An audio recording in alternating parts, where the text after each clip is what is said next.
작년까지 신약의 마가복음을 강해했다면 오늘부터는 이제 여호수아를 강해하려고 합니다.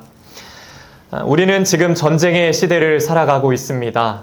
눈에 보이지 않는 영적 전쟁과 그리고 개인과 개인을 넘어 나라와 나라 간에 먹고 살기 위한 영적 전쟁, 또 그런 보이는 전쟁의 시대를 살아갑니다. 이런 시대 속에 우리가 승리할 수 있는 비결, 형통할 수 있는 비결은 과연 무엇일까요? 그 비결이 여호수아에 담겨 있습니다. 여호수아는 모세의 후계자입니다. 이스라엘을 이끌고 가나안 땅을 정복한 인물입니다.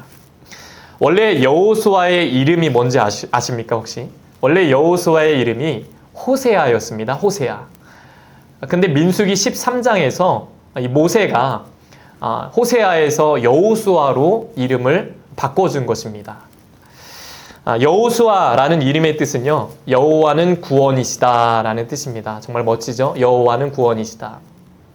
근데 이 이름이 신약에 와서 헬라식으로 발음을 하면 예수스라고 합니다. 예수스. 여호수아, 예수스. 어디서 많이 들어본 이름 아닙니까? 예수스. 예수님. 예수와 같은 이름입니다. 그 뜻도요, 예수님과 똑같아요. 여호와는 구원이시다. 참 신기하죠? 예수님과 똑같습니다. 구약의 여호수아부터 에스더까지 12권의 책을 역사서라고 부릅니다. 역사서. 그 중에 맨 처음 나오는 여호수아는 이전의 모세 오경, 창세기부터 신명기까지의 모세 오경과 그리고 이후에 이스라엘의 역사를 이어주는 교량 역할, 다리 역할을 하는 아주 중요한 책이 여호수아입니다. 특징을 보면 여호수아 1장부터 12장은 여호수아의 지휘 아래 이스라엘 백성들이 이제 약속의 땅 가나안을 정복한 이야기가 나오고요. 그리고 13장부터 마지막 24장까지 말씀을 보면 이제 그 땅을 분배한 후에 그곳에 정착하는 과정을 기록합니다. 여호수아는 요셉의 아들 이름이죠. 에브라임 지파에 속한 눈의 아들입니다. 이 눈은 사람 눈이 아니고 이 눈이 아니고 사람의 이름입니다. 눈의 아들 여호수아. 그리고 여호수아는 요셉의 후손입니다. 그럼 여호수아는 구약에 어디에서 먼저 등장을 할까요? 바로 출애굽기 17장에서 처음으로 여호수아가 등장을 합니다. 이때 여호수아는 이스라엘의 장군이었는데요. 이스라엘이 이제 출애굽을 할 때 모세와 백성들과 함께 나온 인물입니다. 그러면 여호수아가 어떻게 이 성경의 역사에 등장하게 되었는가? 그 배경을 먼저 살펴보려고 합니다. 이스라엘은 400년 동안 노예 생활을 했습니다. 어마어마하죠. 400년간 노예 생활을 했어요. 먹으라 그러면 먹고 일하라 그러면 일하는 아주 사람 취급을 못 받는 불쌍한 삶이었습니다. 이때 하나님은 이 모세라는 지도자를 통해서 홍해를 건너게 하십니다. 이제 그들은 조상들로부터 약속된 가나안 땅을 향해 가게 됩니다. 근데 중간에 일이 하나 터졌어요. 홍해를 건너고 한 2달쯤 지났을 때 이스라엘 앞에 적이 나타납니다. 바로 아말렉이라는 나라입니다. 아말렉. 들어보셨죠? 당시 애굽이라는 나라는 태양이 지는 것처럼 힘이 점점 약해지는 나라였고요. 그때 노예들이 쫙 빠져나갑니다. 반면에 아말렉이라는 나라는 힘이 점점 강해지는 나라였습니다. 이런 상황 속에 출애굽기 17장 8절에 보시면 그때에 아말렉이 와서 이스라엘과 르비딤에서 싸우니라. 누가 싸운다고요? 최고의 군대를 갖춘 아말렉과 노예 출신 이스라엘이 전쟁을 하는 겁니다. 이게 사실 말도 안 되는 게임 아닙니까? 당시 이 모세의 나이는 80이 넘었습니다. 군대를 이끌 만한 상황이 아니었어요. 이때 모세가 고민을 하다가 여호수아를 딱 불러요. 야, 여호수아야, 네가 나가서 아말렉과 싸워라. 그리고 모세는 산으로 올라갑니다. 이때 누가 따라가는가? 아론과 훌이 따라갑니다. 여기서 그 유명한 사건이 나옵니다. 모세가 손을 들고 기도를 합니다. 근데 이 전쟁이 참 신기해요. 모세가 손을 들면 이스라엘이 이기고 손을 내리면 아말렉이 이기는 겁니다. 그러니까 이걸 빠르게 캐치하고 아론과 훌이 뭘 합니까? 돌을 갖고 와요. 돌을 갖고 와가지고 모세를 거기에 딱 앉힙니다. 그리고 모세가 힘들지 않도록 양옆에서 팔을 이렇게 붙들어 줍니다. 결국 해가 지도록 팔이 내려오지 않았고 이스라엘은 이 전쟁에서 이기게 됩니다. 여러분, 전쟁은 누구에게 속했습니까? 하나님께 속했습니다. 모든 문제는 하나님의 손 안에 있다는 겁니다. 전쟁 같은 문제 속에 우리의 삶 가운데 승리하게 하시는 분은 하나님이신 줄로 믿습니다. 여기서 아론과 훌이 모세에게 돌을 갖다 준 건 엄청난 세심한 배려 아닙니까? 영적인 센스입니다. 센스. 우리가 교회를 할 때도 마찬가지입니다. 내가 힘들다고 팔에 매달려만 있는 것이 아니라 서로를 위해서 팔을 들어주고 때로는 돌도 갖다 주고 위로해주고 격려해주고 기도해주는 그런 영적인 센스를 갖춘 저와 여러분 되시기를 소망합니다. 이렇게 이스라엘이 전쟁에서 이겼습니다. 그 다음에 무슨 내용이 나오는가 하면 출애굽기 17장 14절에 보시면 여호와께서 모세에게 이르시되 이것을 책에 기록하여 기념하게 하고 여호수아의 귀에 외워 들리라. 하나님은 이 전쟁을 책에 기록해서 기념하게 하라라고 하십니다. 그리고 이것을 여호수아의 귀에 외워 들리라라고 하세요. 하나님은 모세의 뒤를 이어서 여호수아를 가나안 정복의 지도자로 훈련시키신 것입니다. 이것이 여호수아가 이스라엘 역사에 공식적으로 등장하는 사건인 것입니다. 이런 배경 속에 오늘 본문은 아주 슬픈 분위기로 시작을 합니다. 1절에 보시면 여호와의 종 모세가 죽은 후에 여호와께서 모세의 수종자 눈의 아들 여호수아에게 말씀하여 이르시되. 모세가 죽었습니다. 자, 여호수아의 심정이 어떨까요? 두려움과 걱정이 가득했을 겁니다.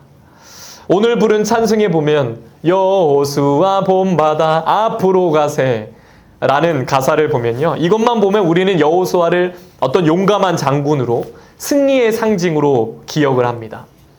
근데 지금 여호수아는 굉장히 두려워하고 있습니다. 왜 그럴까요? 여호수아는 모세의 수종자, 모세의 종이었습니다. 근데 그 모세는 여호와의 종이었습니다. 모세는 여호와의 종이었고 여호수아는 모세의 수종자였습니다. 모세의 종. 자, 여기서 이 종이라는 말은 원어로 에베드라고 하는데 이 말은 여기서 섬기는 자, 즉 여호와를 섬기는 자로 표현되었습니다. 반면에 여호수아는 모세의 수종자죠. 수종자라는 말은 원어로 메스화레트라고 합니다. 메스화레트.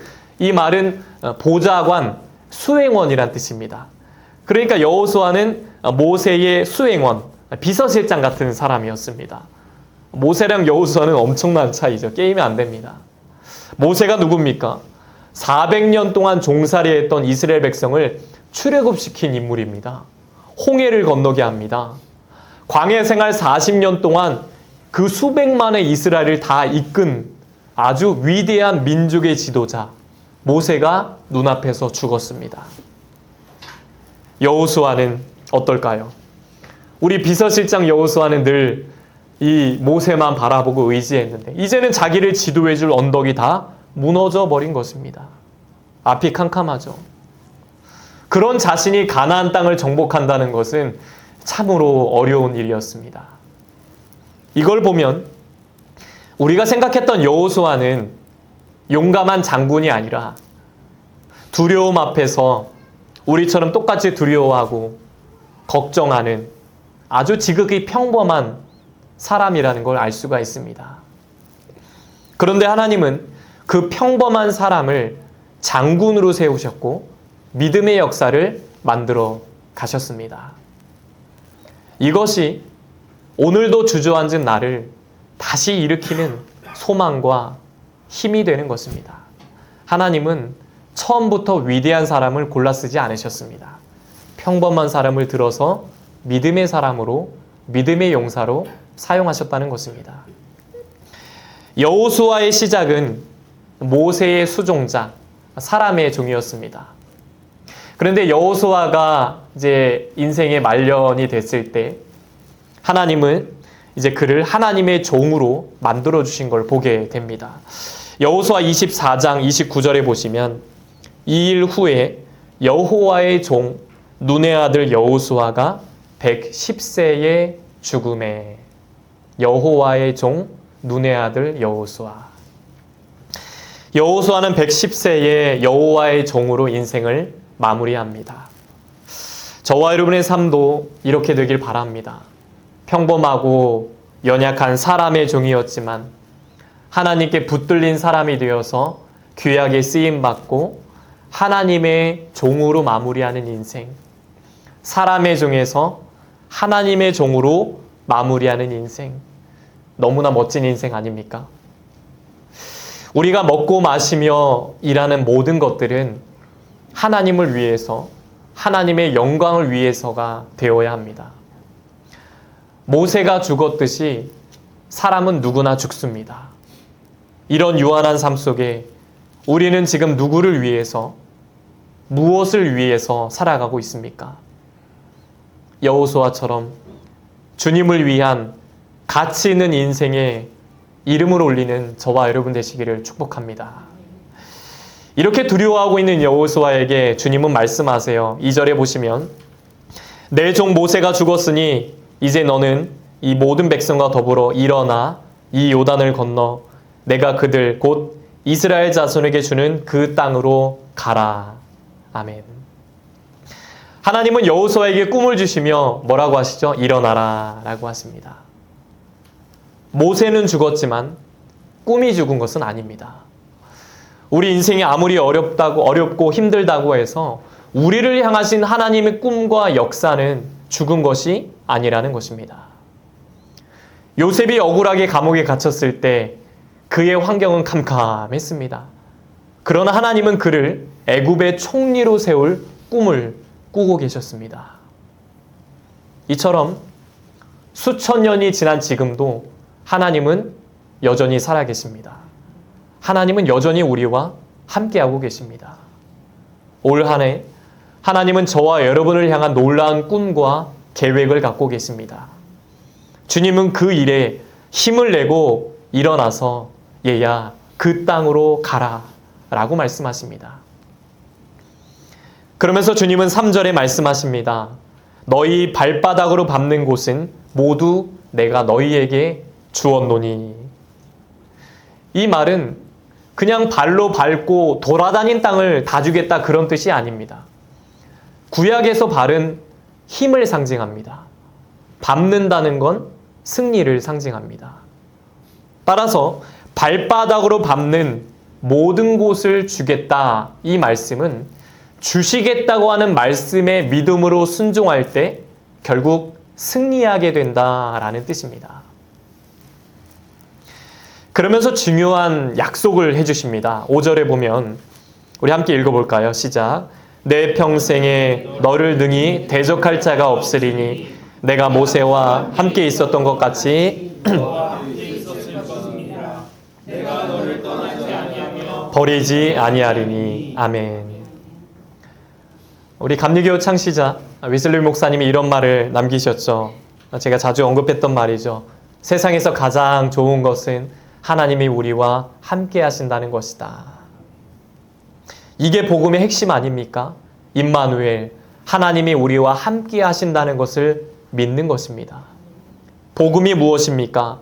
하나님이 우리를 떠나지 않고 영원히 함께 하시며 우리 삶을 다스리신다는 것을 믿고 받아들이는 것입니다. 이게 복음입니다. 우리는 이 사실을 믿기 때문에 복음이 기쁜 소식이 되는 것입니다. 여호수아는 모세와 함께 하신 하나님이 이루신 수많은 역사를 눈으로 직접 봤습니다. 그 감격이 넘쳐났습니다. 그런데 그 모세와 함께 하셨던 하나님이 이제는 여호수아와 함께 하시겠다고 약속하신 것입니다. 여기서 마무리될 법도 한데 여호수아가 얼마나 두려웠는지 하나님은 아셨기 때문에 한 번 더 말씀하십니다. 강하고 담대하라. 오늘 6절, 7절, 9절에서 계속 반복적으로 말씀하세요. 얘야, 마음을 강하게 해라. 두려워하지 말아라. 놀라지 말아라. 담대하라. 라고 말씀하십니다. 사람은 누구나 강하고 담대한 사람이 되고 싶어 합니다.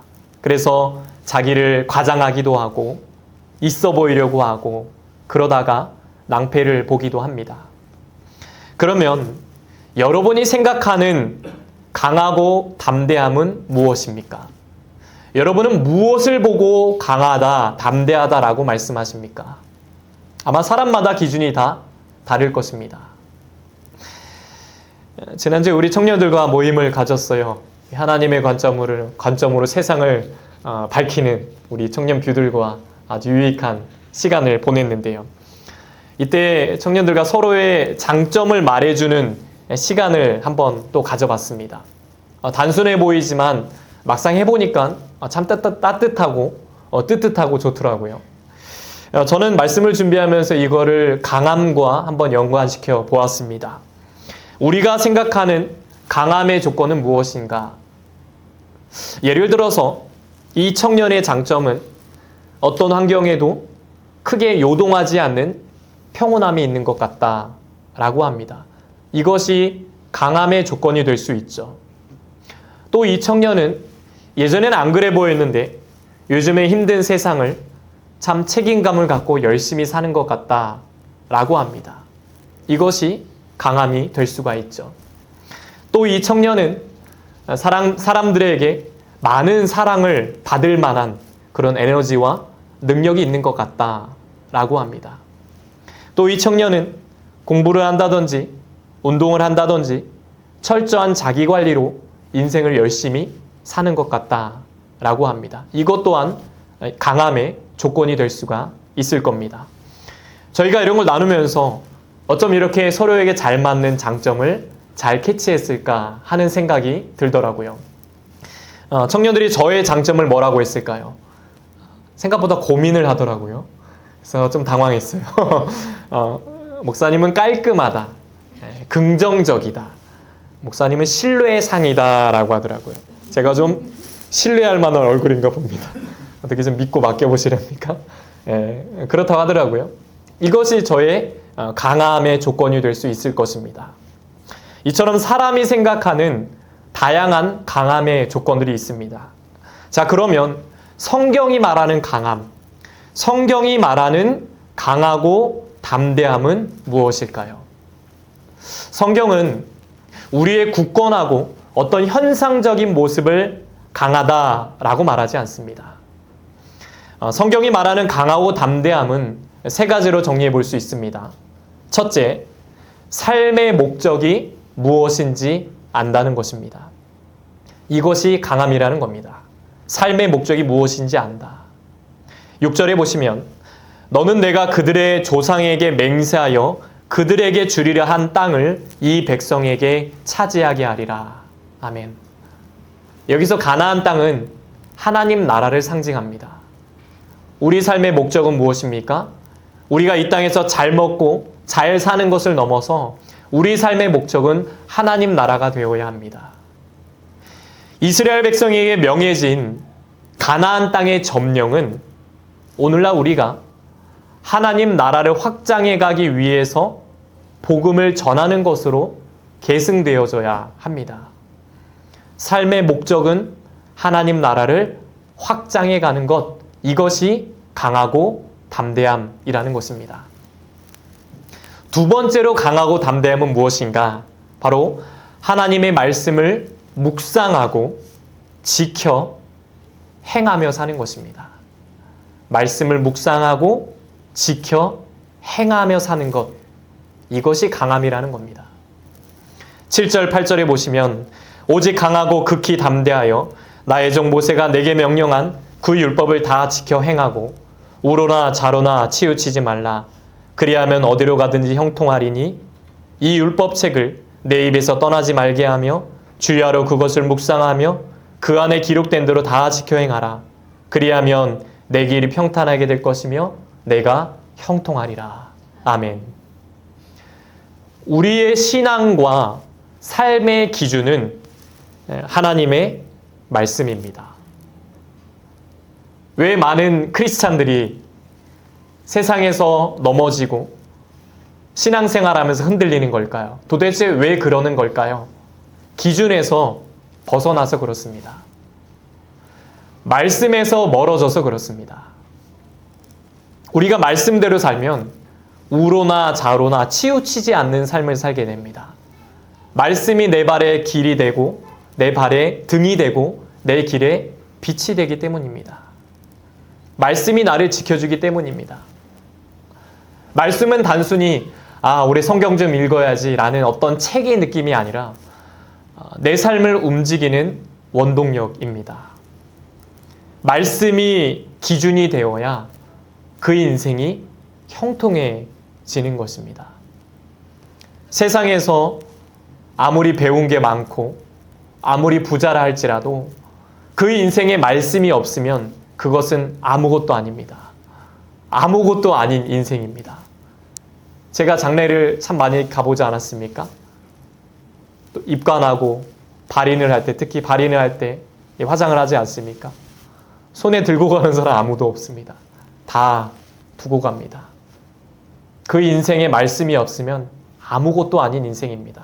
그러나 내가 좀 못 배우고 가난하고 고난이 있다 할지라도 그 인생에 말씀이 있으면 말씀의 기준을 두고 살면 하나님은 그 인생을 요셉처럼 형통의 인생으로 만들어 주신다는 것입니다.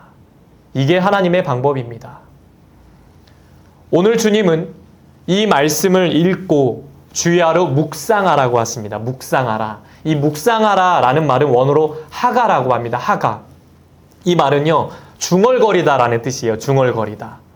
소가 되새김질을 하듯이 웅얼웅얼 말씀을 항상 중얼거리면서 툭 치면 말씀이 나오게끔 중얼거리면서 말씀이 들리게 하라는 것입니다. 그러면 그 말씀으로 생각이 지배당해서 결국은 지킬 수 있다는 것입니다. 하나님이 나를 떠나지 않으신다고 하셨지 라는 그 말씀 때문에 강해지고 담대해지는 것입니다.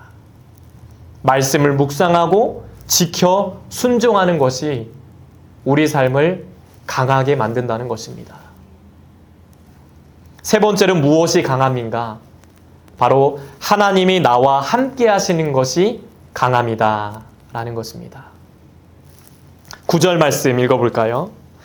내가 내게 명령한 것이 아니냐? 강하고 담대하라. 두려워하지 말며 놀라지 말라.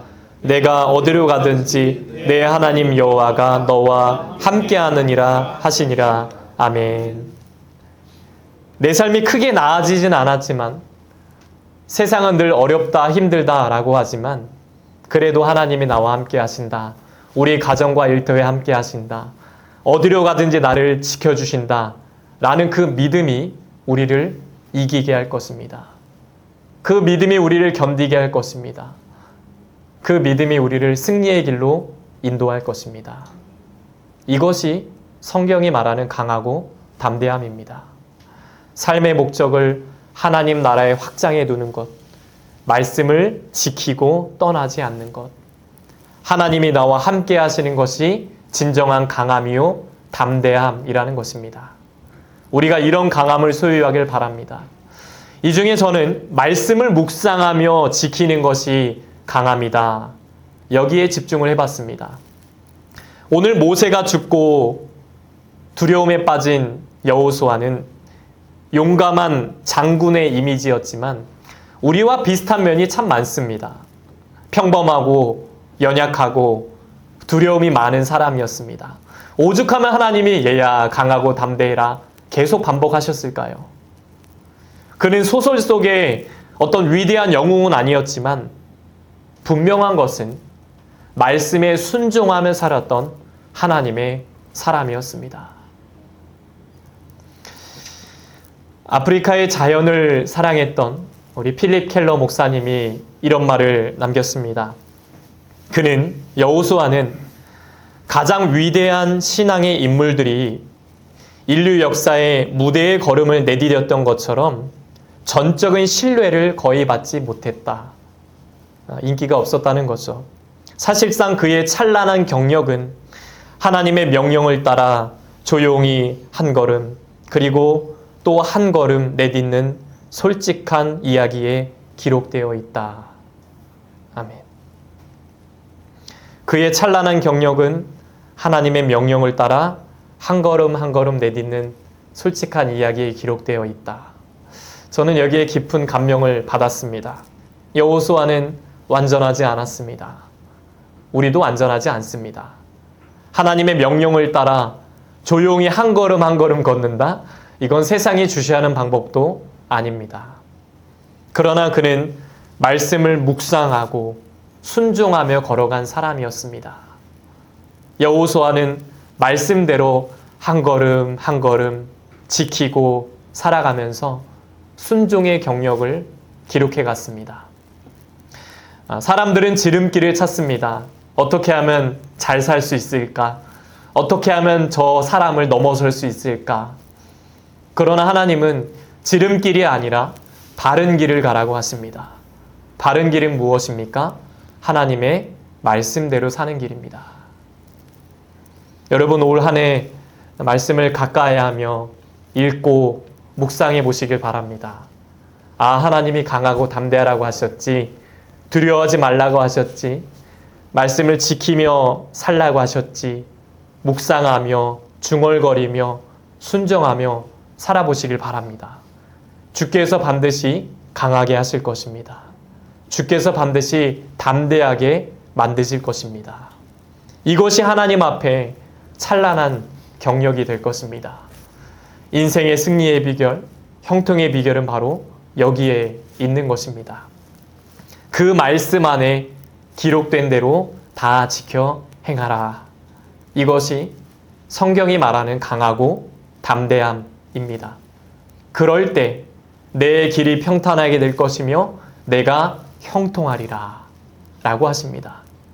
이런 강함과 담대함을 다 소유하셔서 이 험한 세상 나와 함께 하시는 하나님과 늘 승리하며 살아가는 저와 여러분 되시길 주님의 이름으로 간절히 축복합니다. 이제 함께 찬양하고 기도하겠습니다. 아무것도 두려워하지 말라. 우리 함께 찬양하고 기도하겠습니다.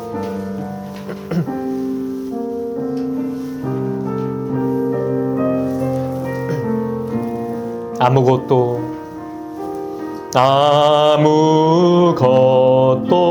두려워 말라. 주 나의 하나님이 지켜주시네.